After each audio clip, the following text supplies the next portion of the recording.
Bonjour à tous et bienvenue au Grand Marché des terroirs alpins organisé par le PALP. Je suis Camille Fontana, présidente du groupement des encaveurs de Vétro et également propriétaire encaveur au sein de ce même village.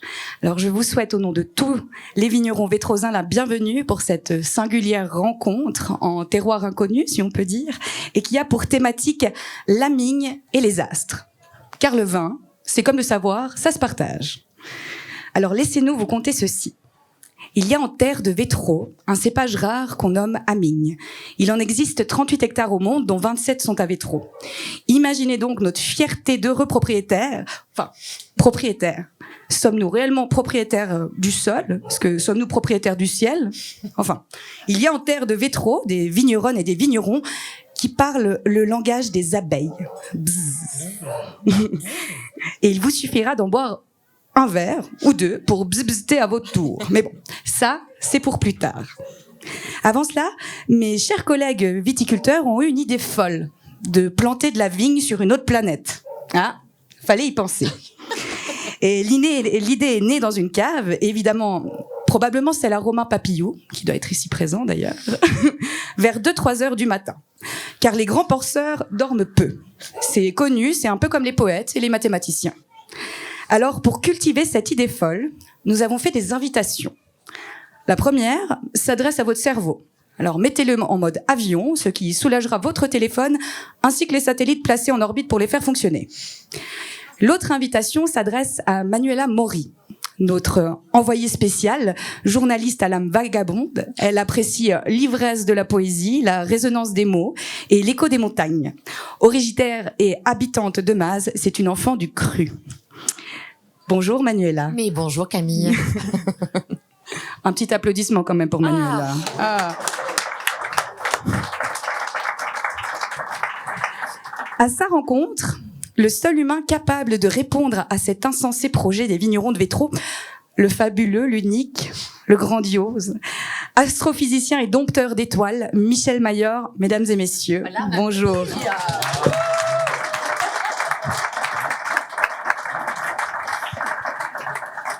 Vous savez que Michel Mayor et Manuela Mori, sur une même ligne, ça fait 4M, 3A, 3L, 2E, 2Y et 2R. Eh ouais. 2R. Oui. Mais c'était pour le PALP le minimum musical. 2R, c'était le minimum. Ils n'ont en tête que ça, la musique. Avec la raclette, bien sûr. Un Mayor vaudois, c'est possible. Moi, je croyais qu'ils venaient tous de la vallée de Manuela, dans le Val d'Airain. Non, il y a aussi quelques Vaudois dans le canton de Vaud. Et puis, quand même, c'est pas ça mon titre de gloire. J'ai une grand-mère qui vient de Comté. Ah, donc, j'ai une grand-mère à Comté. On est toujours obligé de revendiquer ses origines valaisannes. Alors, s'ils ont des prénoms et des noms assez similaires, comme on l'a vu, pour le reste, ces deux terrestres sont sur bien des points différents. L'un est astrophysicien et prix Nobel, et capable de lire l'espace même en dehors du système solaire. L'autre a pour réputation une nature solaire, mais de préférer à la science, la poésie. Oui. Question de compétence. Et contrairement au premier, elle n'a jamais gagné aucun prix, de ce qu'elle m'a dit, sauf au loto de son village, une maquette des pyramides de Zeigne et peut-être une plaque de viande séchée. Oui, une fois. Surtout la maquette, après il fallait la placer. Il fallait la garder. Par contre, ils ont en commun l'amour des étoiles. L'un pour les avoir étudiées, enseignées, pour en mesurer le champ et la vitesse. L'autre pour venir s'y réfugier très souvent en compagnie des poètes et poétesses. Voilà donc un décor planté au sol. Je crois que nous sommes désormais prêts pour rejoindre le ciel. Pour le confort du vol, nous vous demanderons d'éteindre vos réseaux. Et surtout, vous l'avez fait, de façon à ne plus avoir à entendre que ceci. J'ai vécu seul, sans personne avec qui parler véritablement. Jusqu'à une panne dans le désert du Sahara il y a 6 ans. Quelque chose s'était cassé dans mon moteur, et comme je n'avais avec moi ni mécanicien ni passager, je me préparais à essayer de réussir tout seul une réparation difficile. C'était pour moi une question de vie ou de mort. J'avais à peine de l'eau à boire pour 8 jours. Le premier soir, je me suis donc endormi sur le sable, à 1000 milles de toute terre habitée. J'étais bien plus isolé qu'un naufragé sur un radeau au milieu de l'océan. Alors vous imaginez ma surprise au lever du jour, quand une drôle de petite voix m'a réveillé. s'il vous plaît, Michel, dessine-moi une étoile, ailleurs que dans un guide gastronomique. Alors, je me disais, il va falloir commencer par ça. Il va falloir qu'on se mette au clair. Déjà, est-ce que vous êtes sensible aux guides, en général? Dans les Alpes, oui. D'accord. Parce que, alors, je suis vraiment désolée de dénoncer devant cette assemblée, noble assemblée de la Migne, en plus, connaisseur de vin. Il se trouve que, d'abord, vous avez trouvé une exoplanète et vous l'avez appelée, alors, Blou 51. Ça fait un tout petit peu 51, ça fait un petit peu Ricard, hein. Donc, j'espère qu'après cette rencontre, vous allez changer de donne. Et alors, le pire, alors attention, vous êtes prêts? Quand ils l'ont découvert, vraiment, on en parlera tout à l'heure, ils se sont ouverts une clairette de Die. Ouh. Voilà. Mais grâce à cette rencontre d'aujourd'hui, On les salue quand même. Hein, Non, on va ça reste des collègues. nous allons tout changer. D'ailleurs, j'ai vécu seule, sans personne avec qui parler véritablement. Ça, c'est pas votre cas, au fond. Et vous croyez à la rencontre, et vous dites que la rencontre, ça change tout dans l'existence. Oui, tout à fait. Bon, d'abord, je vis pas seul. Il y a quelqu'un qui partage, on va dire, et c'est important. Parce que quand on est astronome, on va de temps en temps dans le désert d'Atacama ou ailleurs, et on abandonne ses enfants et toute la famille à quelqu'un qui supporte tout ça, pendant qu'on est loin. Ça, c'est la rencontre d'une vie. Hein. Voilà, exactement. Oui. Tout à fait. Ensuite, en tant que scientifique, est-ce que de temps en temps, on se sent isolé? Ah, il y a des moments de grande solitude. Parce que si vous voulez me parler en scientifique, on ne peut pas se causer aujourd'hui, vous voyez. Oh, que oui. Les idées souvent sont simples. Après, c'est le détail qui est difficile. Mais les idées sont souvent extraordinairement simples. Mm-hmm. Mais oui, il y a des moments quand vous travaillez et puis que pendant un mois, vous n'avancez pas de ça. C'est-à-dire que vous butez sur quelque chose, vous vous levez le matin, vous allez, vous travaillez, vous repartez le soir, le problème est le même. Il y a des moments de solitude. Est-ce que vous êtes c'est une pas équipe? toujours le cas. Est-ce que vous êtes une équipe quand même? Oui, alors ça, dans ma vie, j'ai fait différentes choses. De la théorie et aussi de la construction d'instruments astronomiques. Et en fait, j'avoue que la construction d'un instrument, c'est un grand moment. Parce que pendant, disons, vous avez 10-12 personnes, des ingénieurs, toutes les disciplines, qui travaillent dans un même but, construire un appareil justement pour détecter les variations de vitesse des étoiles. Et tout d'un coup, c'est la première nuit où vous le mettez sur le télescope et ça marche. Et ça, c'est un moment extraordinaire, un moment d'une équipe, justement. Ouais. C'est comme dire, de temps en temps, il arrive que des journalistes me demandent, comment dire, quel était le plus grand moment? Alors, il attend de dire que c'est quand vous avez vu, je ne vous ai pas posé encore la question. Oui, hein. c'est comme ça. Et en fait, non. Je pense que la joie que vous avez quand tout d'un coup, l'outil que vous avez mis plusieurs années à construire à 10 personnes fonctionne. C'est en fait, ça, c'est une vraie joie. Ouais. Je peux vous dire que Camille, elle pense pareil. Et d'ailleurs, les caméramans qui nous suivent aussi. Parce qu'ils ont cherché un sacré moment à ce que ça marche. Camille, côté communauté, puisqu'on va parler vin et on va parler astre. Alors vous, par contre, la solitude à Vétro, vous connaissez pas? Ah non. On déteste être seul. Et ça, je pense, c'est le propre du vigneron. Parce que de toute manière, dans la nature, on n'est jamais seul. Puis c'est souvent dans l'infiniment petit que fourmille la vie. Mais à Vétro, on a une chance, c'est d'avoir une très bonne entente entre tous, et ça fait depuis les années 90 qu'on s'est regroupés autour d'un même cépage, la migne, et surtout dans un but, une mission, qui est de cultiver la migne, mais surtout l'amitié. Oh, voilà. Et ça s'est inscrit dans nos statuts du groupement. Alors bien évidemment, on est en mission et au service du bon cru, mais également de chaque année organiser un voyage tous ensemble, un voyage de formation et d'études. D'Atacama, vous avez prévu d'Atacama pour le prochain voyage? Le mieux, c'est qu'ils ont déjà été justement à l'observatoire de la CIA tous ensemble. Vous avez d'ailleurs une jolie photo qui se trouve juste là-bas, de l'autre côté de la grange. Alors, ça m'a l'air un peu désertique. C'est désertique, hein. Mais c'est vrai que en fait, c'est pas le pire du Non, désert. c'est vrai. Atacama, plusieurs centaines de kilomètres plus au nord, et réellement, vous n'avez pas un brin d'herbe. Ouais. C'est la lune. Là, il y a quelques petits buissons, quelques herbes et tout, et j'adore aller là-bas. C'est vraiment un endroit magique, extraordinaire. Et du reste, vous avez les astronomes qui viennent d'Europe, ils viennent faire leurs mesures 1 semaine, 2 semaines et tout. Mais il y a des gens qui habitent au Chili. puis qui travaillent. Il y a des Chiliens hein, Oui, au Chili. Oui, mais le support technique et tout. Ben oui. Et les gens, ils sont là depuis des dizaines d'années. Et le soir, au coucher du soleil, ils sortent pour voir le coucher du soleil, les changements de couleur du désert. Ils sont pas blasés après des dizaines d'années. Ah, wow. C'est juste pour se dire, allez-y. Oui. C'est comme les Hein. vignerons. Hein. Ouais. Alors, Après tous les verres qu'on boit, on n'est jamais Ah, c'est blasé. vrai. C'est vrai, vraiment, c'est vrai. c'est sans soif. Alors, revenons à l'infiniment grand.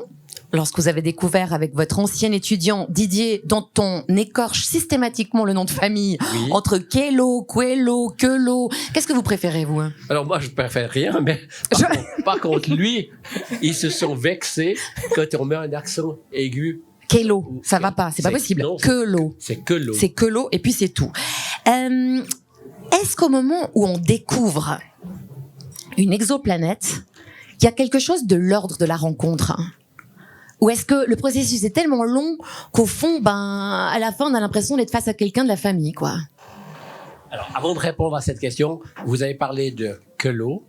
Alors moi, il y a une chose que j'aime pas, c'est Michael Mayer. Voilà. C'est très Ça n'est pas malaisant, ça, en tout cas. Ça, c'est pas malaisant. Alors, la question, c'était quoi?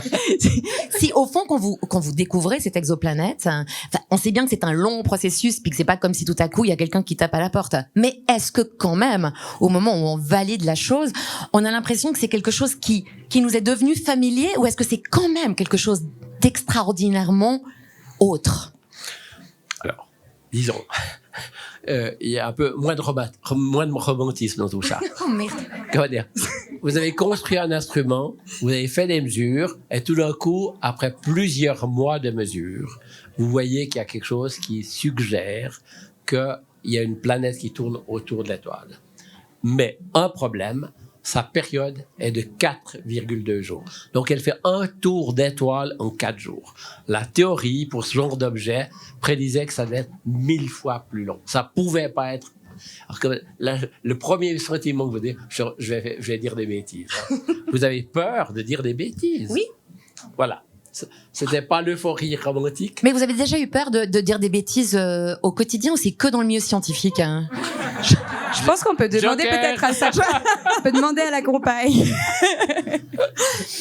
Je vais insister lourdement auprès de celles et ceux qui jouent des pouces sur leurs ordinateurs de poche. J'en vois, hein, qu'on appelle un téléphone, mais qu'on utilise très souvent comme un appareil photo. Et permettez-moi d'insister sur votre localisation actuelle, mesdames et messieurs, et votre potentielle addiction à la solitude. Sur quelle planète suis-je tombée? Sur la Terre. Ah? Il n'y a donc personne sur la Terre? Ici, c'est le désert. Il n'y a personne dans les déserts. La Terre est grande. Regarde ma planète. Elle est juste au-dessus de nous. Elle est belle. Que viens-tu faire ici? J'ai des difficultés avec une fleur. Ah, Où sont les hommes? On est un peu seuls dans le désert. on est seul aussi chez les hommes. Et c'est vrai qu'on est aussi seul chez les hommes. Est-ce que dans l'infiniment grand, on se sent seul aussi, ou comme nous, dans l'infiniment petit, actuellement? Alors, avant de répondre à cette question, toujours je passe. Non, mais j'ai compris votre technique. Hein. Dans le désert d'Atacama, on roulait le soir, il n'y a personne sur une route, avec une vieille voiture qu'on avait achetée, parce qu'on restait séjourner là-bas en famille, et elle ne marchait pas. Tous les voyants, les warnings étaient allumés et tout, comme ça. Et on arrive à un poste de contrôle, parce qu'il y a beaucoup de postes de contrôle sur la route. Et qu'on va dire, le gars, le policier, me demande les papiers de la voiture. Et moi, j'étais tellement stressé que je réponds, est-ce qu'il y a un mécanicien ici parce que ça? Il m'a dit, cool, pas de problème, roule doucement. Et il m'a pas demandé les papiers. J'ai continué. Donc, en fait, paradoxalement... On n'est jamais seul. On n'est jamais seul. Ouais. Et il m'a dit, mais si vous tombez en panne, il y aura quelqu'un qui viendra vous aider. Donc, il y en a peu, mais ils viennent aider. Comme ça. Voilà. Et puis alors... Dans le milieu scientifique, hein, parce que là, je vais insister là-dessus, parce qu'on le sait, hein, vous avez traversé les années et les époques. Aujourd'hui, pour être un bon scientifique, il faut publier. Oui. Hein, publier. Il faut consommer à fond les informations et les transmettre. Est-ce que ça ne vous rend pas triste, au fond, cette solitude de l'étudiant? Non, parce que oui, j'ai publié quelques papiers tout seul, mais très souvent, c'est des papiers à plusieurs. Et encore de plus en plus maintenant, quand vous avez des groupes qui cherchent justement des planètes, par la force des choses, il y a des fois les constructeurs, il y a les observations sont faites par beaucoup de personnes, donc il faut donner un sucre à chacun, donc, etc. Donc voilà, non, je crois qu'il n'y a pas tellement ce problème-là. Moi, j'ai une question, parce que ça me fait penser justement, nous, on s'est regroupés avec les encaveurs de Vétro, c'est aussi un moyen de pouvoir s'entraider, de pouvoir lutter ensemble, de partager aussi sur nos expériences, de pouvoir aussi progresser dans la culture, le soin de la vigne. Et on a la chance de faire tous un produit qui est unique. Contrairement à un produit unique, mais du coup, qui peut avoir beaucoup de pluralité. Et on ne peut pas avoir de jalousie à ce moment-là. Chacun donne sa patte, chacun a une identité. Mais lorsqu'on court après à la recherche de la vérité, la vérité, il y en a une. Et tout le monde court après. Mon Dieu, non. La vérité, il y en a pas. Oui, alors je dis pas dans le domaine scientifique. Vous êtes devant l'empire du doute. Alors moi, je le voyais pas comme ça. Je me disais, finalement, quand on est scientifique, on a un peu cette course à qui trouvera en premier, un peu ces rivalités. Est-ce que finalement, il y a, comme nous, on pourrait avoir ce partage, cet échange d'idées qui pour moi doit être nécessaire. Mais finalement, est-ce que vous avez pas des fois des problèmes de rivalité et de garder le secret justement de vos recherches? Mais ils se détestent, les scientifiques. Hein. C'est bien connu. Hein. Non. Comment dire? Oui. C'est-à-dire Ça devrait être l'inverse. Comment dire? La course à la détection de la première planète était un sujet un peu chaud à un certain moment. Et il y avait un groupe amis concurrents en Californie. Quand on l'a découvert, oh, ok, ils ont eu de la chance, etc. Et comment dire, après, il y a une agressivité qui s'est développée, qui était gigantesque. Absolument une compétition, absolument via évidemment tout ce qui l'amplification qui était donnée dans les médias. Comme ça, voilà. Ça, c'était donc, il y a eu une période un peu pénible, comme ça. Ce qui veut pas dire qu'on s'entendait mal. C'est-à-dire que, comment dire, le principal, le responsable du groupe californien est venu un jour chez nous, ici. On l'a reçu à la maison. Moi, j'étais occupé, je pouvais pas m'en occuper. Françoise, mon épouse, est allée dans les Alpes à Chamonix pour faire une course de montagne avec lui. Je lui ai demandé, tu l'as poussé, non? C'est vraiment la rencontre d'une vie. Hein. Mais oui, mais comment dire? Après, on se retrouve avec plaisir à manger et à boire un verre. Ouais. Du coup, vous parlez pas de vos recherches. Oui. C'est comme les politiciens à pas de Berne, en fait. Hein. Oui, Voilà. exactement. C'est ça. Non, mais c'est vrai, il y a un côté pas perdu. Hein. Oui, dans les pas perdus, on voit des gens qui, a priori, sont absolument opposés, qui boivent un verre et ils sont contents ensemble. Oui.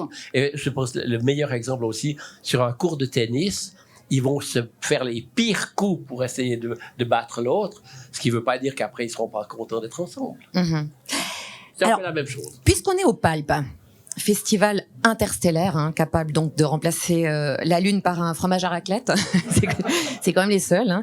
On va parler musique, Michel, parce que j'ai appris en préparant notre rencontre que le soleil, tenez-vous bien, résonne en sol dièse, que chaque étoile possède sa signature musicale et qu'elles agissent dans l'espace comme des caisses de résonance d'instruments de musique. Est-ce que les astrophysiciens sont sous stupéfiants, hein? Je sais pas. Ça y est, c'est fait. Prenez le micro mieux. Il est déjà sous micro. Oui. Sur la montagne au Chili, que vous avez vu, là, il est formellement interdit de boire de l'alcool. Ah. Oui. Alors, c'est pas ce que m'ont dit les encaveurs de Vétro quand ils y ont été. Mais on a un petit télescope avec une très belle salle de séjour, etc., qui est un peu extraterritoriale. Par rapport à la musique, au chant, au sens, ça veut dire au son que vous captez. Quel rapport vous avez avec la musicalité de cet univers dont on ignore tout? Alors, d'abord, il faut voir que le son ne se propage pas dans le vide. Donc, quand on utilise ils émettent du son, non. On ne reçoit aucun son des étoiles, comme ça. Par contre, c'est vrai que notre soleil, il vibre environ à 5 minutes, la fréquence à peu près, mais c'est pas une note, c'est une centaine de notes. c'est compliqué. Ce qui est très intéressant parce que ça permet de faire un peu comme la sismologie sur Terre, de sonder l'intérieur du Soleil. Fabuleux. Ça, c'est peut-être une chose que certains d'entre vous qui ont gardé des mauvais souvenirs des leçons de sciences ou de mathématiques ou autres de votre enfance, en fait, c'est génial. C'est fabuleux d'imaginer que vous arrivez à sonder des étoiles, par exemple, pour voir la vitesse de rotation au centre du Soleil. Que vous mettez, et ça, c'est qu'un exemple. Il y a 36 méthodes qui vous permettent de découvrir quelque chose sur quels sont les composants dans l'univers, comment est-ce qu'ils comportent, comment est-ce qu'ils vont mourir, etc. L'expansion de l'univers. On fait un superbe sujet, etc. Donc, je dirais, il y a plus de poésie et de beauté que de... Oui, il y a de la difficulté technique, comme dans tous les métiers. Ouais. À l'Avignon aussi. Oui. Il y en a. Mais à la fin, on est content. On va sûrement vous surprendre, mais les encaveurs de Vétro sont sur un coup. Oui, parce que leur amigne est un peu d'exception, comme vous le savez. Eux, ils cherchent encore l'exception. Et je leur ai dit que j'avais des contacts. En dehors de vous, hein, Michel, bien sûr. J'ai demandé au Petit Prince s'il connaissait une planète pour parler affaires. Et j'ai trouvé. Je connais une planète où il y a un monsieur cramoisi. Il n'a jamais respiré une fleur. Il n'a jamais regardé une étoile. Il n'a jamais aimé personne. Il n'a jamais rien fait d'autre que des additions. Et toute la journée, il répète comme toi, « Je suis un homme sérieux. Je suis un homme sérieux. » Et ça le fait gonfler d'orgueil. Mais ce n'est pas un homme, c'est un champignon. Un quoi? Un champignon. Il y a des millions d'années que les fleurs fabriquent des épines. Il y a des millions d'années que les moutons mangent quand même les fleurs. Et ce n'est pas sérieux de chercher à comprendre pourquoi elles se donnent tant de mal pour se fabriquer des épines qui ne servent jamais à rien. Ce n'est pas important la guerre des moutons et des fleurs. Ce n'est pas plus sérieux et plus important que les additions d'un grand monsieur rouge. Bah voilà, hein. Donc c'est foutu pour celle-là, hein, l'équipe d'Amigne. C'est une vision très négative des scientifiques. Regardez, comment dire, à la CIA, qui était non, c'est un autre observatoire juste à côté. Le directeur avait une habitude, une fois par année, il y a la situation où, à l'endroit où se trouve cet observatoire, Cerro Tololo, la Voie lactée est exactement tout autour. C'est fabuleux. Vous êtes juste sous l'axe de rotation de la galaxie, hein, comme ça. Et il faisait arrêter les observations, sortir tout le monde des coupoles pour simplement admirer. Donc, c'est pas vrai que les astronomes sont des aides qui font que des calculs. Non, alors justement. C'est pas vrai. Mais je pense que non. Alors moi, je pense que les monsieur champignons, ce sont plutôt ceux qui vous permettent de faire des calculs. Et ma question était d'ailleurs liée à ça. Est-ce que vous êtes à l'abri, au fond, de toutes ces spéculations, de l'immédiateté, d'une espèce de course poursuite? Alors je sais que vous parlez en vitesse lumière, hein, mais est-ce que vous êtes victime aussi de cette course de l'immédiateté, puisque en fond toutes vos recherches, elles sont faites sur le très long terme, non? Oui, la pression qui existe plutôt pour les jeunes qui font des sciences, c'est que il y a une forte compétition, je dirais comme pour le tennis, je reprends cette image. Un jeune garçon ou fille qui est bon au tennis, elle finira pas à Wimbledon. Enfin, il y a une chance sur 1 million, je sais pas combien. Hein. Oui, mais au-delà des scientifiques et des étudiants, il y a les États quand même. Vous êtes... les États. Parce que vous êtes un employé d'État, vous. Hein. Attention. Oui, par certains côtés, oui. C'est pas tout à fait vrai. Non, je fais juste avec des... Ils m'ont l'air quand même un petit peu plus efficaces. Hein, en 1952, beaucoup de chercheurs quittaient la Suisse pour aller aux États-Unis. Oui. La Suisse était très mal armée pour créer des laboratoires. Et ils ont créé le Fonds national suisse de la recherche scientifique. Alors, la loi dit que l'enseignement supérieur dépend des cantons. Ils n'avaient pas d'argent. Donc, la Confédération, elle ne pouvait pas payer. C'était pas possible. Donc, ils ont créé une fondation de droit public qui s'appelle le Fonds national. Ils ont donné le 99,999% du budget, mais c'est pas l'État. C'est une fondation privée qui... Ouais. C'est un peu tordu, Michel. Hein, si je peux... Tout ça pour dire que sans cet argent, on est d'accord que les recherches s'arrêtent. Quand on est en train d'imaginer la vie ailleurs que sur Terre, alors que cette Terre, elle est en train de nous péter sous les yeux, qu'est-ce que ça fait à l'astrophysicien que vous êtes, mais aussi au mari, au père, au grand-père, Je crois que c'est le même combat. aux étudiants. Les scientifiques qui ont montré, qui ont donné l'alerte déjà il y a 50 ans, hein, que le réchauffement climatique était un problème sérieux, c'est des gens qui étaient des collègues. Des gens qui ont analysé la physique de l'atmosphère. Et actuellement, à l'Observatoire à Genève, on a un groupe de gens très compétents qui sont issus de laboratoires qui étudient la climatologie de la Terre. Et réciproquement, ils utilisent ces outils qui ont été développés, qui sont très compliqués, pour étudier le climat des exoplanètes et voir s'il y a de la vie. Alors justement, on y est. Alors, On y est. là, on y est pour la mine. Donc, Oui, je sais qu'il y a une planète où il y a de l'éthanol. oui, Ce serait peut-être celle-là. c'est entre les étoiles. C'est entre les étoiles. C'est zut, pas vraiment, non, c'est entre Ouais. deux. Donc, Difficile, c'est dilué. y a- Hein, pour, ouf, non, ça va pas le faire. Qu'est-ce que vous nous conseilleriez comme planète en devenir pour planter moi, de la vigne? moi, j'en ai une bien. Hein. C'est la Terre. Ah oui, parce qu'on va dire... Bon, alors peut-être, de temps en temps, je dis sérieux, hein, je suis désolé. On va dire, on découvre actuellement... Donc, on a découvert la première il y a 27 ou 28 ans. Maintenant, il y en a plus de 5000 qui ont été découvertes. Un zoo incroyable, des grosses, des petites, des chaudes, des froides et tout. Mais il y en a beaucoup parmi qui sont des planètes rocheuses, qui sont à la bonne distance, où on a la bonne insolation pour éventuellement faire quelque chose, hein, comme ça. Alors ça, c'est le grand domaine du futur. Est-ce qu'on est capable de détecter de la vie sur ces planètes? De la vigne. Alors, la vie. Ça, c'est le pas suivant. Hein. Non, mais comment dire, ça c'est une belle question. Et Mais puis, la vie, dans le sens large, ça veut dire un lichen, c'est de la vie. Hein. une bactérie, c'est de la vie. Une bactérie, c'est de la Exactement. vie. Oui, ça, c'est vraiment fondamental. Quand on parle de vie, c'est déjà une bactérie, un unicellulaire, c'est déjà quelque chose de génial qui a, comment dire, qui est capable de se protéger de l'environnement, d'échanger de l'énergie, etc.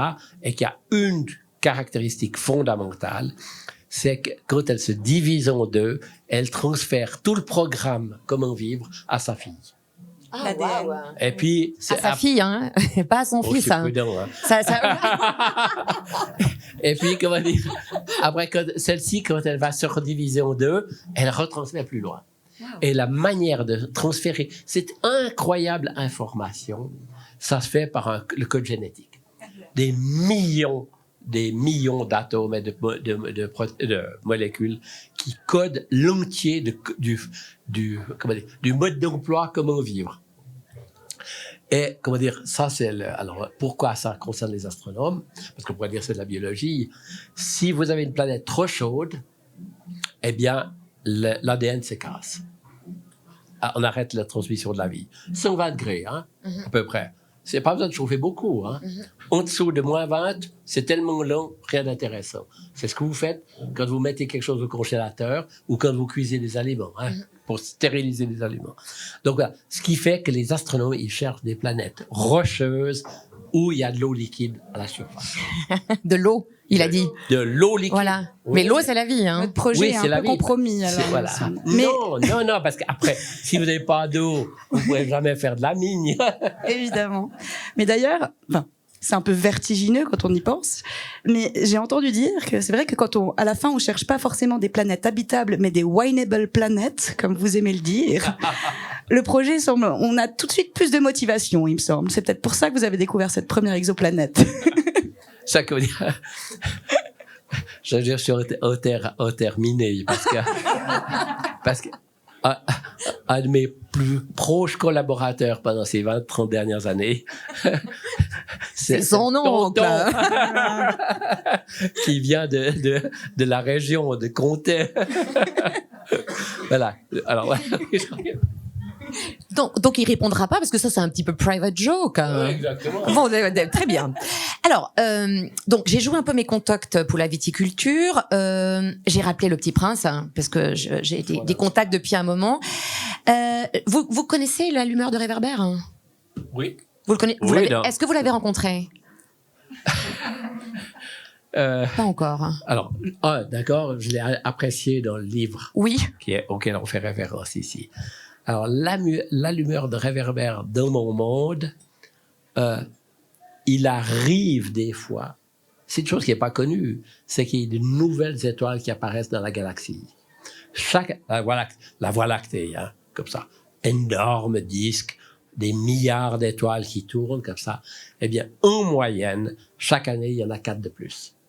Waouh, ça veut dire 4 allumeurs de réverbères en plus. Oh, bon, il y en a un qui m'a laissé un message sur mon répondeur.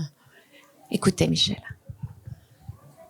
Quand il allume son réverbère, c'est comme s'il faisait naître une étoile de plus, ou une fleur. Quand il éteint son réverbère, ça endort la fleur ou l'étoile. C'est une occupation très jolie. C'est véritablement utile, puisque c'est joli. Bonjour. Pourquoi viens-tu d'éteindre ton réverbère? C'est la consigne. Bonjour. Qu'est-ce que la consigne? C'est d'éteindre mon réverbère. Bonsoir. Mais pourquoi viens-tu de le rallumer? C'est la consigne. Je ne comprends pas. Il n'y a rien à comprendre. La consigne, c'est la consigne. Bonjour. Je fais là un métier terrible. Autrefois, c'était raisonnable. J'éteignais le matin et j'allumais le soir. J'avais le reste du jour pour me reposer, le reste de la nuit pour dormir. Et depuis cette époque, la consigne a changé? La consigne n'a pas changé. C'est bien là le drame. La planète d'année en année a tourné de plus en plus vite et la consigne n'a pas changé. Alors maintenant qu'elle fait un tour par minute, je n'ai plus une seconde de repos. J'allume et j'éteins une fois par minute. Ça, c'est drôle. Alors les jours chez toi durent une minute? Non, ce n'est pas drôle du tout. Ça fait déjà 1 mois que nous parlons ensemble. 1 mois? Oui, 30 minutes, 30 jours. Bonsoir. Eh ben oui, bonsoir. Bonjour. Bonsoir, Michel. Oui, ben, que dire, juste peut-être, je rebondis un peu. On n'a pas trouvé des planètes qui sont dans une minute. Hein. mais il existe un certain nombre de planètes qui ont été découvertes qui tournent en quelques heures. Elles sont tellement près de l'étoile que c'est des planètes de lave. C'est-à-dire que les roches sont fondues. Voilà. Donc, ça vaut la peine de s'émerveiller par rapport à l'univers. Mais vous avez été touché par l'émerveillement, voilà. Oui, Et c'est utile parce que c'est fondamental. À quoi ça sert? C'est beau. Voilà. Et c'est bon aussi, nous on dit. À quoi ça sert? C'est bon. C'est une digne présidente. Hein. Efficace. L'allumeur de réverbère, il parle aussi du temps qui passe, hein. Du temps qui fuit. Vous êtes un humain finalement comme moi, vous avez les mêmes besoins que moi. D'ailleurs, vous avez croisé quelqu'un tout à l'heure aux toilettes, je crois, qui vous a dit bonne conférence. Hein. Ce qui veut dire que même si vous pensez en années-lumière, hein, vous êtes dans le même espace-temps que nous tous. Mais est-ce que ça vous protège un peu d'avoir cette, je sais pas, cette compétence de comprendre l'univers un peu différemment? Bon, c'est assez étrange ce genre de question. De temps en temps, des gens me disent c'est le fait qu'il y ait des objets qui sont à des millions d'années-lumière, est-ce que ça vous fait pas peur? Moi, je vois pas en quoi ça me fait peur. Comme dire, marcher seul dans une nuit, dans une ville, comment dire, ça me fait bien plus peur. Ou de répondre à mes questions. Hein. Ou de répondre à vos questions. Avant de venir ici, on m'a dit attention, tu vas. On m'a dit la même chose vous concernant. Hein. Moi, je dirais s'il y a un sentiment qui demande, c'est l'admiration, la beauté. Oui. Donc vous n'avez pas peur. Ah non. Vous êtes un être qui a la confiance dans son espèce. Hein. Tout à fait. Ah, dans l'espèce, je sais pas. Ah. Dans l'environnement, oui. Ah. Dans l'espèce, il y a des exemples actuels là. Mais ça veut dire que c'est plus récent ou vous avez toujours eu ce sentiment? Disons, par rapport à l'univers ou la nature, moi, je suis très en confiance avec tout ça. Mm-hmm. Par contre, je vois pas pourquoi on a peur. Au contraire, je dirais, l'astronome a, enlevé de l'humain la peur du ciel. Il y a encore pas très longtemps, des gens avaient peur des comètes qui voyaient comme étant des messagers de malheur pour l'humanité. Les astronomes disent non, c'est un caillou, une boule de glace qui vient et puis qui passera du soleil, qui dégaze. Et c'est pas le seul exemple. Le rôle de l'astronome est de familiariser, de rendre les gens confortables dans l'univers. Mm-hmm. Vous, Camille, avec le vin, là où vous avez peur, l'angoisse du gel. La fin du monde. Non, pas du tout. Parce qu'au fond, on en connaît de plus en plus qui font du vin avec les planètes. Et je me suis dit, c'est quand même un rêve d'avoir un astrophysicien pour vous donner quelques conseils en matière d'amigne. Donc, qu'est-ce que vous avez comme rapport entre ce lien de la Terre et du ciel que certains ressentent intensément? J'aime le vin. J'aime le vin, tout simplement. Comment dire? Et la mine en particulier. Oui, mais pour moi, c'est plutôt la 2 étoiles hein, qui est pas préférée. 2 abeilles, ah, vous... 2 abeilles, voilà. Voilà. Comme ça. Non, voilà. Donc, je suis à l'aise avec ces plaisirs du gustatif. Non, mais est-ce que vous avez une confiance aussi en ceux qui, par exemple, font leur jardin en fonction des planètes? Non. Voilà, c'est au moins clair. J'ai senti que vous essayez de passer à côté. Oh là là. On vient de soulever un sujet.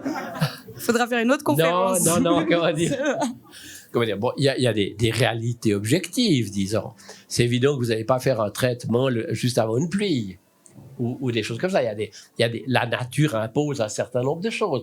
Vous n'allez pas planter vos petits pois, je sais pas, alors qu'il va geler. Mais c'est pas ça. Cette croyance que, comment dire, les astres influent votre vie personnelle. Ouais, je vais vous faire un petit tirage du tarot, vous allez voir. Alors là, comment dire, moi ça me donne des boutons. Enfin voilà. Non, mais comment dire, c'est une manière de défléchir la responsabilité. Voilà, vous étiez né à un moment où il y avait le cadran de Jupiter et comme ça. Non, il n'y a aucune influence de ce type. Il y a des influences, mais les gens qui disent oui, mais les marées. Oui, mais les marées, attention, hein, elle fait pas le détail. Hein. Elle pousse les océans par l'attraction de la Lune ou du Soleil, comme ça, mais elle fait pas une marée spéciale pour toi ou pour moi. Hein. N'empêche qu'elle vous a envoyé quelqu'un dans le désert qui vous a dit roulez, mon ami. Hein. Vous n'avez pas besoin de présenter vos papiers. Et alors, et là, je pense que quand même, un peu de douceur dans ce monde de brut. Parce que la mine, c'est ça aussi, c'est la douceur, hein, Camille. La douceur, oui. Ouais. C'est surtout un vin, un cépage qu'on chérit, mais on l'aime aussi parce qu'il a multiples facettes. On peut le décliner de toutes les façons, que ce soit Alors, on l'a quantifié. Exactement, parce que je crois que c'est un petit peu... 2 ou 3 étoiles, selon Michel. C'est un petit peu le propre de l'homme, hein, de vouloir définir, qualifier, quantifier, et on n'y déroge pas non plus. Ouais. Du coup, on a créé un système d'abeilles qui nous permet justement de pouvoir donner une lecture aux consommateurs de façon à faire les meilleurs accords mets-vins, parce que finalement, ça se partage, et aussi dans l'assiette. Et du coup, on va pas être autant scientifique ou autant précis que vous. On reste quand même d'une manière assez large. Et on va calculer donc une abeille de 0 à 8 grammes de sucre résiduel, de 9 à 25, 2 abeilles, et 25 et plus, 3 abeilles. Mais nous, on aime bien appeler la ruche nos amines surmaturées, notamment. Ça, c'est encore... Est-ce qu'on pourrait imaginer une vraie rencontre scientifique entre œnologues? Il y en a un qui est à la hauteur dans cette salle. Et vous-même, ça veut dire que vous ayez une discussion autant approfondie qu'avec n'importe quel autre scientifique. Ah, tout à fait. Oui, tout à fait. On avait, il y a plusieurs années, on avait un séminaire par semaine à l'observatoire. Alors, toujours des sujets très techniques, etc. et tout. Mais une fois par semestre, on invitait quelqu'un d'un tout autre domaine. Et on a eu quelqu'un de Changin qui nous a parlé du rôle des terroirs dans les vins. Donc, non, il n'y a pas de limite entre les deux. Bien au contraire. Oui. Ce que vous avez en commun, c'est la biologie, mais c'est aussi la science. Hein.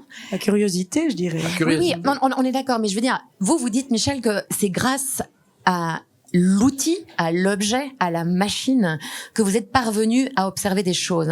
Alors, on sait bien que c'est l'humain et c'est son intelligence qui a créé la machine. Je discutais avec un vigneron tout à l'heure qui me disait, pour nous, c'est un petit peu pareil parce que c'est la machine qui nous a permis d'analyser davantage le sol et tout ce qui va avec. Quelle est votre confiance dans la machine ? Est-ce que ChatGPT va pouvoir nous trouver une petite exoplanète ? J'ai jamais utilisé ChatGPT. Voilà. Non, mais cela dit, c'est vrai que quand j'ai commencé à faire de l'astronomie au siècle dernier, le détecteur principal dans les observatoires, c'était la plaque photographique. Ça paraît complètement le Moyen-Âge, comme ça. Et puis maintenant, ça n'existe plus. Il n'y a plus de photographes, il n'y a plus de mesures photographiques. Mais par contre, c'est la règne de l'électronique. Et certains instruments, maintenant, c'est comme... Il y a un instrument qui essaie d'imager les planètes, hein. Il s'appelle Sphère, qui a été construit par collaboration de différents instituts et tout. Genève a fait un petit morceau. L'estimation, c'est 260 années personne. Donc, vous avez des ingénieurs, des scientifiques. Alors, ça s'est pas fait comme ça. Mais disons, imaginez que vous l'avez fait en une année, ben, il y aurait eu 260 scientifiques qui l'avaient fait. Bon, en fait, c'est 10 ans à 26 en moyenne, plutôt. Voilà. Non, ça donne l'ordre de grandeur de la difficulté, du niveau de sophistication de ces appareils. C'est monstrueux. C'est incroyable. Ça, c'est encore un observatoire un peu intermédiaire, à point de vue. Mais si vous allez dans l'autre, dans l'observatoire qui est un peu plus au nord, à Paranal, ou alors à 5000 mètres à Alma, comme ça, c'est incroyable la technologie. Donc c'est ce qui fait que le XXe siècle restera un siècle marqué d'une pierre blanche dans la découverte du cosmos. Vous vous rendez compte que mon grand-père, ou mon père aussi, ne savait pas pourquoi, et je ne s'étais peut-être jamais posé la question, mais, comment dire, jusqu'en 1938, on ne savait pas d'où venait l'énergie qui est rayonnée par le soleil. On avait dans l'arsenal, la boîte à outils des physiciens, il n'y avait rien qui permettait d'expliquer le rayonnement du soleil. C'est qu'un exemple. L'origine des éléments qui nous forment notre corps, 1957, etc. L'expansion de l'univers, c'est fabuleux. Et comment dire, le XXe siècle, c'est un siècle absolument exceptionnel dans la découverte du cosmos. Un petit mot, on va arriver bientôt au terme de tout ça, mais j'ai amené mon papa à Montréal, dans le Biodôme, pour une expérience assez incroyable. Donc ça veut dire qu'on part de la graine et on va ensuite dans l'immensité. Et puis ensuite on change d'espace et puis un astrophysicien vient nous expliquer le monde. Et quand on est sorti de là, mon papa, qui était pratiquement jamais sorti de sa montagne, a dit « Ouais, c'est quand même des conneries tout ce qu'ils nous ont raconté avec leurs dieux et leurs églises. » Et il était complètement fasciné et je me suis demandé si au fond il n'y avait pas une manière de convertir les humains à travers cette expérience. Moi, je pense fondamentalement qu'on n'a pas assez de science dans notre société. Comment dire, il y a une ingratitude actuelle qui est gigantesque. On se rend pas compte que, comment dire, les équations de l'électromagnétisme ont été écrites il y a un siècle à peu près, un peu moins d'un siècle. Non, un peu plus d'un siècle, 150 ans.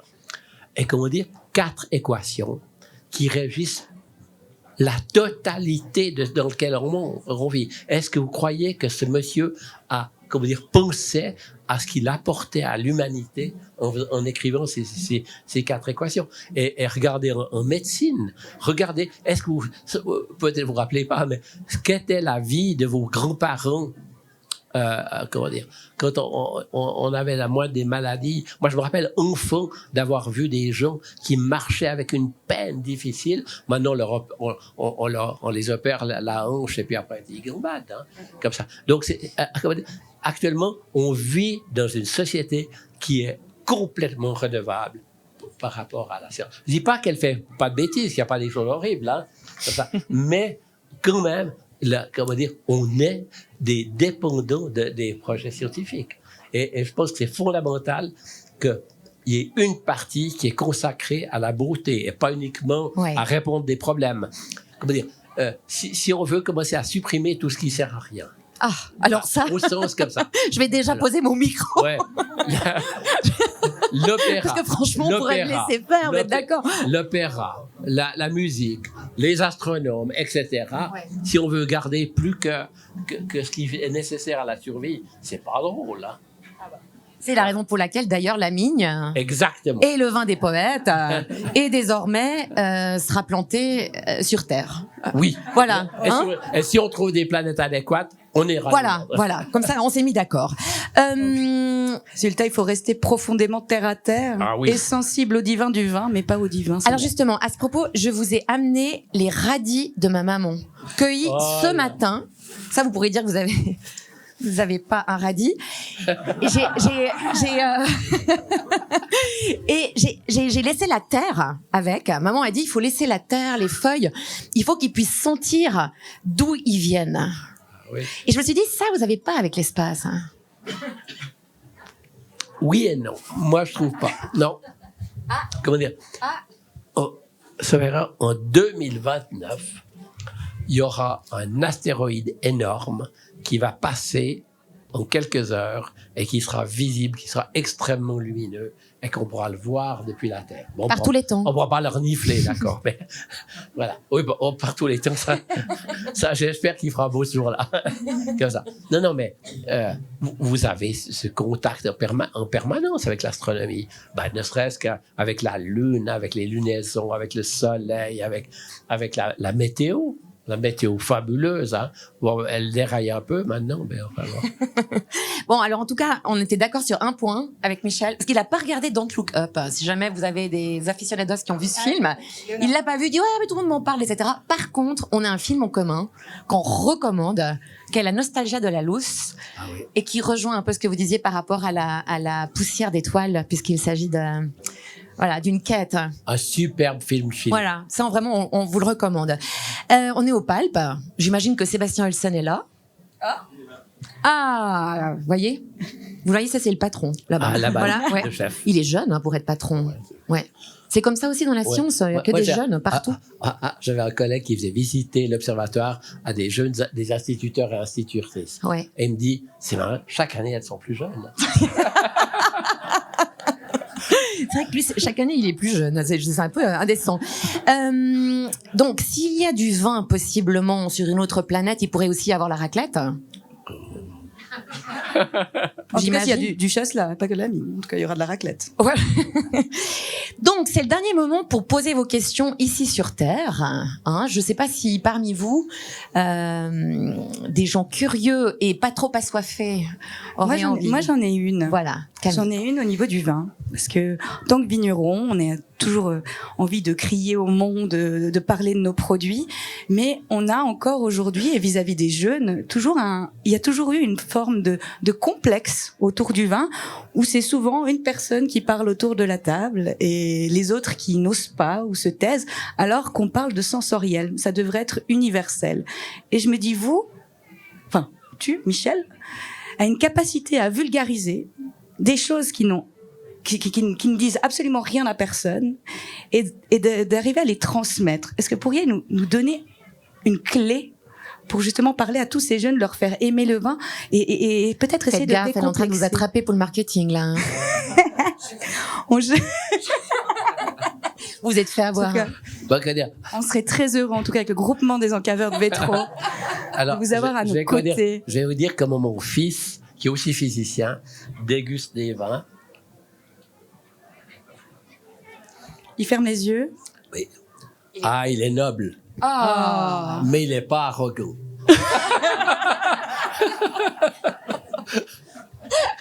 Je trouve que ça vous ressemble. Vous êtes du vin, Michel. Mon Dieu, quelle humilité à part ça. Et j'imagine que ça, c'est peut-être ce que vous avez en commun avec les gens de la vigne, de devoir accepter ce qu'on n'arrive pas à contrôler, de vivre avec le doute des saisons pour vous et aussi de l'inconnu en ce qui vous concerne. Parce que l'humilité, c'est important dans votre métier. Votre métier d'homme aussi. Dans tous les domaines comme ça, il y a une chose que j'abhorre, c'est l'arrogance. Enfin, les gens qui croient que, ils sont de droit divin. Enfin, comme ça. Donc oui, voilà. Ouais.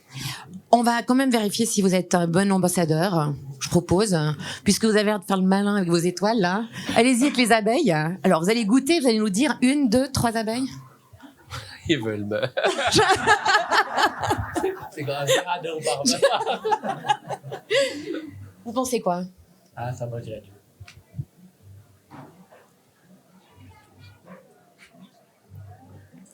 Il n'est pas très sec, il n'est pas très doux. Moi, je dirais 2, mais c'est peut-être faux. Je connais pas quelle Alors, cuvée? c'est une Amigne, il me semble, à Vincent Roux, la famille Roux. C'est bien ça? Il est où? Oui. Alors, c'est une Amigne grand cru de Vétro. bien noble. Et c'est une abeille. Waouh. Mais la migne est charmante et la migne, elle est suave. Donc, elle est dans le bord supérieur. Elle est dans le bord supérieur. Mais à mon avis, c'est parce que vous avez mangé du pain suisse-allemand aux fruits. Oui, c'est ça. Ah, voilà. Ça triche, ça trompe le goût. Non, mais cela dit, j'ai été étonné de voir que la limite, si j'ai bien mémorisé, de la 2, c'est entre 9 et 25. C'est très large. La palette est grande. Elle sert vraiment juste à pouvoir donner une petite indication de façon à pas ouvrir une amigne 3 abeilles lorsque vous voulez faire l'apéro. Évidemment. C'est plus pour le consommateur. Camille, on va faire ensuite une dégustation, on est d'accord? Oui. Qu'est-ce qui va se passer concrètement alors? Alors, on va tous sortir joyeusement de cette grange, ensuite retrouver la lumière. Oui. Et on va vous proposer une petite dégustation de 5 amignes différentes qui sont vinifiées de façon mousseuse, 2 abeilles surmaturées. Et oui, c'est pas fini, Michel. Parce que quand il y a plus, il y a encore. Il a l'humeur clairette, lui. Non, on aime sortir nos amignes. On en est très fiers. D'ailleurs, on les cache pas dans des bunkers. Hein. On est naturel, très optimistes, nous les vignerons. Donc en général, comme tu disais avant, on n'a pas peur de la fin du monde. On va les boire nos bouteilles. Toujours en bonne compagnie, certes. Oui. Bien oui, sûr. Justement, vous pouvez poser des questions. Alors absolument. Attention, il y a un scientifique qui s'approche. Alors il y a un docteur, Michel. Docteur en ampélologie. Ampélologie, donc qui est la biologie des cépages. Je me découvre devant vous, je parle sans micro, ça va? Oui. Merci. C'est un honneur de vous rencontrer. Quand j'étais jeune, je voulais faire astronome. Donc quelqu'un m'a montré ce que ça signifiait, c'est-à-dire un tableau de calcul. J'ai dit non, c'est pas ça que je veux. Finalement, j'ai mal tourné, je suis devenu biologiste et spécialiste des cépages de la vigne et du vin. Voilà, c'est ce qui nous ramène ici. Mais j'ai une question pour vous, si vous le permettez. Vous êtes le premier découvreur d'une exoplanète. Dès lors, on a découvert plusieurs milliers, si je ne m'abuse, ce qui a ouvert l'esprit des gens sur la possibilité d'une vie extraterrestre, qui a alimenté beaucoup de fantasmes.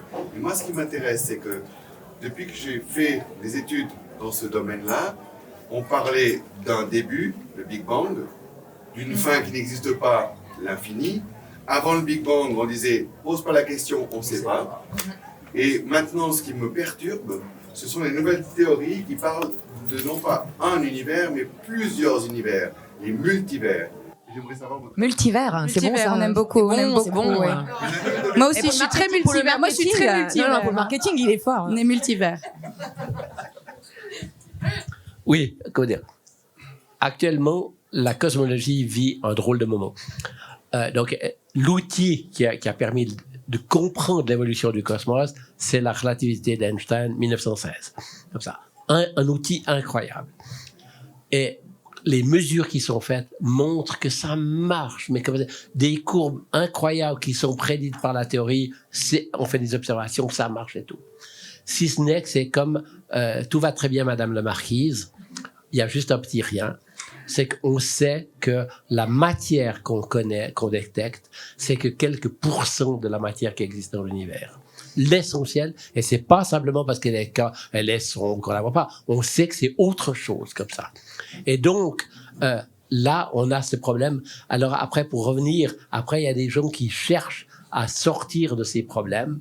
Alors, soit en changeant la théorie, ça c'est des termes, ou alors au CERN ou dans d'autres instituts de particules, eh bien, il y a des gens qui cherchent quelle est la nature de la masse cachée.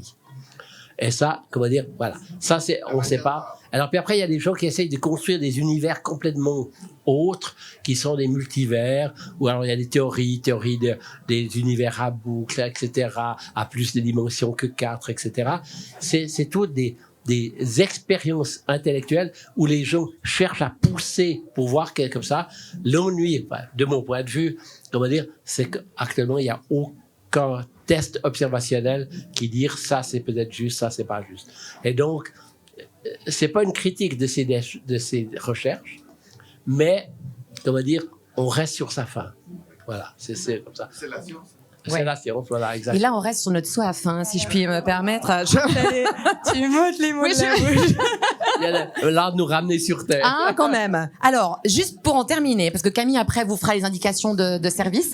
Moi, j'aimerais vous offrir 3 petits ouvrages. J'ai fait mon travail dans mon côté, hein, c'est le côté plutôt littéraire et verbal. Donc, la poésie et astronome de l'Antiquité au romantisme. Je vous le recommande. Il y a les astres brûlants de la poésie soufie. Moi, je suis une grande fan de soufie et je pense que là, on part en voilà. Et puis, j'ai trouvé ce petit bouquin qui s'appelle La vigne aux étoiles. Que vous pourrez partager avec l'Ampélo. Déjà, c'est un titre absolument... Ampélologue. Mais même Michel, il savait pas ce que c'était. Hein. Ah. Voilà. Petit dernier message sur un répondeur. Oui, mais alors toi, j'ai aussi un cadeau. Ah, c'est vrai? Oui. Oh, mais c'est une journée On n'arrive formidable. jamais les mains vides. Alors, je vais vous offrir, parce que je sais aussi, on m'a dit, que vous aimez beaucoup les randonnées, la nature. Et comme vous êtes pas loin, vous avez un petit pied-à-terre, il me semble aussi, vers Saint-Luc, au Sentier des Planètes, à défaut de pouvoir y mettre un pied. Je vous offre un petit sac des vins du Valais, mais avec... Thermique. Thermique.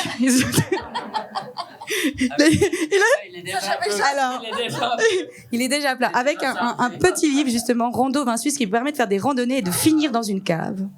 Votre promenade. Mais vraiment de se finir dans une cave aussi. Oui, non, alors c'était peut-être pas le moment.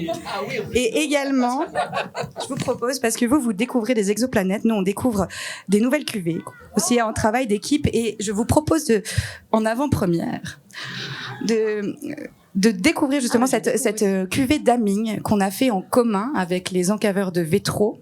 Donc c'est une première, c'est une Amigne sèche vinifiée en barrique. J'espère qu'il vous plaira, millésime 2021, qui était un millésime aussi très très ardu pour les vignerons, mais on est très content de ce que ça donne.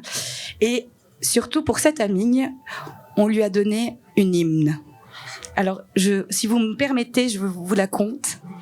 Parce qu'elle est de Manuela, en plus. Non, je suis très touchée, je savais pas que vous étiez sur les étiquettes. Et justement, on l'a mise sur cette étiquette. C'est une amitié rare, une amitié digne, plus de 2000 ans d'histoire entre l'homme et la vigne. La terre dit, je t'en fais le sarment que de mes baies naisse ton enfant. L'homme dit, je t'en fais le serment, de tes baies naîtra notre enfant. L'homme et la terre s'étreignirent, se labourèrent jusqu'au sang. Ils enfouirent de la myrrhe, de l'or, de l'air et du temps. Puis, assis devant le ventre des saisons, à l'automne, ils virent, riches et puissants, la naissance de leur divin enfant. Pour sceller cette amitié rare, cette amitié digne, ces 2000 ans d'histoire entre l'homme et la vigne, on l'appela Amigne. Depuis, en pays de Vétro, là où la terre et l'homme unissent la pelle et le seau, il se dit, de notre fruit tu es le roi, ami, sache que tu es rare, sache en être digne, bois.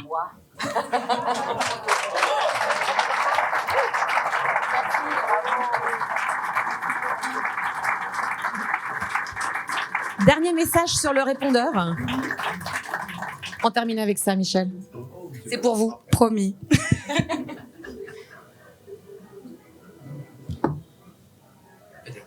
Pendant que vous cherchez, juste une remarque. Non, ça commence. Non, c'est bon. Allez-y, Michel. Micro. Peut-être. Au XIIIe siècle, l'énorme philosophe Albertus Magnus, qui a été sanctifié par la suite, disait qu'est-ce qu'il y a de plus intéressant comme recherche de chercher s'il existe d'autres mondes dans l'univers et si certains sont peuplés comme les nôtres.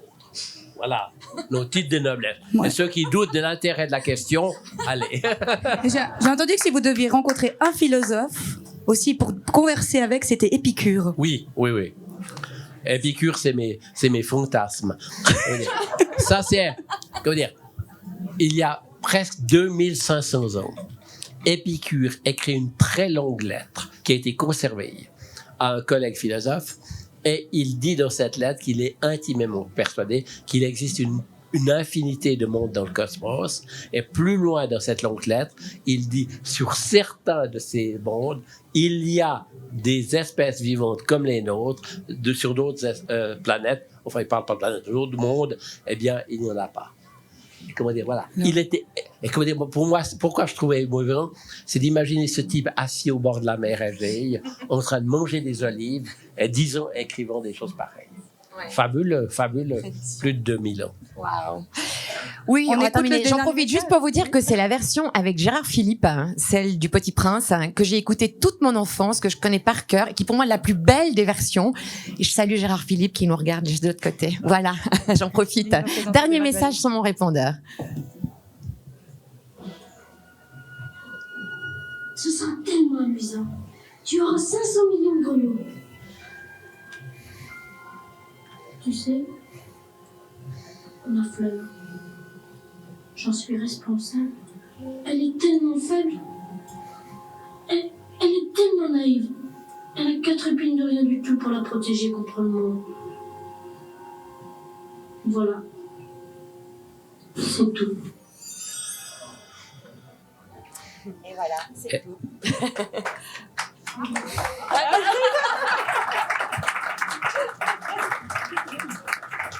Je serais tenté de faire un parallèle.